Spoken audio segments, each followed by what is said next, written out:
राधे राधे दोस्तों, आप सभी को मेरा नमस्कार है। आपका स्वागत है मेरे चैनल पे SM व्लॉग्स एंड ट्रिक्स में।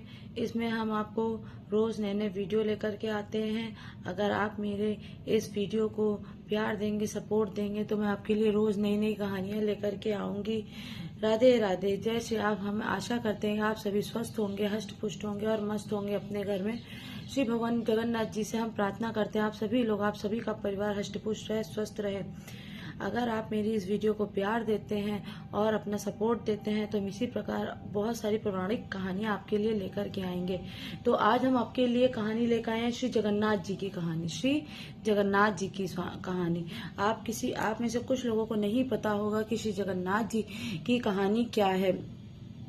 श्री जगन्नाथ जी जो कि स्वयं इस पूरे ब्रह्मांड का स्वामी माना जाता है, जिनको और कहा जाता है हिंदू धर्म के प्रमुख देवता बोला जाता है। तो श्री भगवान जगन्नाथ जी स्वयं श्री कृष्ण का ही अवतार हैं। भगवान जगन्नाथ जी स्वयं श्री कृष्ण का ही अवतार हैं। देखिए, हिंदू मान्यता के अनुसार उनको हिंदुओं का प्रमुख देवता माना जाता है। श्री भगवान जगन्नाथ जी क्या नाम है, उड़ीसा के पुरी में स्थित हैं। उड़ीसा के पुरी में स्थित है। उन्हें हिंदुओं का प्रमुख देवता माना जाता है। उनकी कहानी राजा इंद्रद्युम्न और दिव्य मूर्तियों से जुड़ी हुई है। राजा इंद्रद्युम्न और नीलमाधव की खोज कैसे हुई, कैसे उन लकड़ी की मूर्तियों की खोज हुई, आज हम वो सभी कुछ जानेंगे। देखिए, पौराणिक कथाओं के अनुसार मालवा के जो राजा थे इंद्रद्युम्न, भगवान विष्णु के परम भक्त थे। तो एक दिन भगवान ने स्वयं उनको दर्शन दिए, नीलमाधव के रूप में उनको दर्शन दिए। तो उनसे जब दर्शन दिए तो राजा ने अपने पुरोहित विद्यापति को बुलाया और बोला, नीलमाधव की खोज करो कहाँ, क्योंकि उनको सपने में नीलमाधव जी ने दर्शन दिए थे। उनको दर्शन दिए थे कि मेरी ये मूर्ति बनवा। उनको खोजा गया, वो कहाँ है नहीं मिले। तो एक दिन समुद्र के किनारे वो लकड़ी की मतलब पता चला, विद्यापति को पता चला नीलांचल पर्वत के में एक आदिवासी मुखिया विश्वगुप्त के रूप में नीलमाधव की पूजा करता था। राजा जब वहां पहुंचे तो मूर्तियां गायब हो चुकी थी। राजा इंद्रद्युम्न बहुत नाराज हुए। अब उनको बहुत निराशा हुई कि ऐसे कैसे हो सकता है। उन्होंने समुद्र तट पर कठोर तपस्या शुरू करी। भगवान विष्णु और विश्वकर्मा के रूप में उनकी भक्ति से प्रसन्न होकर भगवान विष्णु ने उन्हें स्वयं सपने में दर्शन दिए और कहा कि समुद्र में एक लकड़ी का विशाल लकड़ी का जो मतलब लट्ठा होता है, बड़ा सा लकड़ी का पार्ट, तो उसको बोलते थे, मतलब वहां पे दारू, उड़ीसा की भाषा में बोलते हैं दारू है ना। तो राजा ने उस पवित्र लकड़ी से मूर्ति बनाने का निश्चय किया।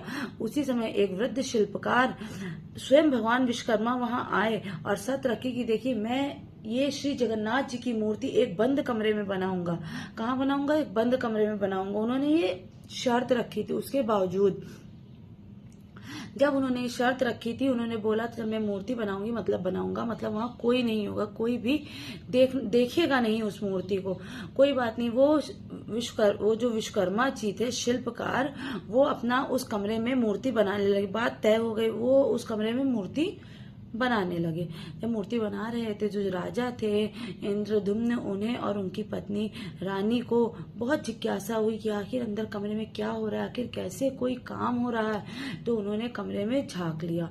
जब उन्होंने झांक लिया तो तुरंत जो विश्वकर्मा जी थे, जो स्वयं भगवान के भेजे हुए थे, वो अंतर्ध्यान हो गए, मतलब चले गए, गायब हो गए। वो मूर्ति अधूरी रह गई, मतलब कि बिना हाथ पैर वाली रह गई।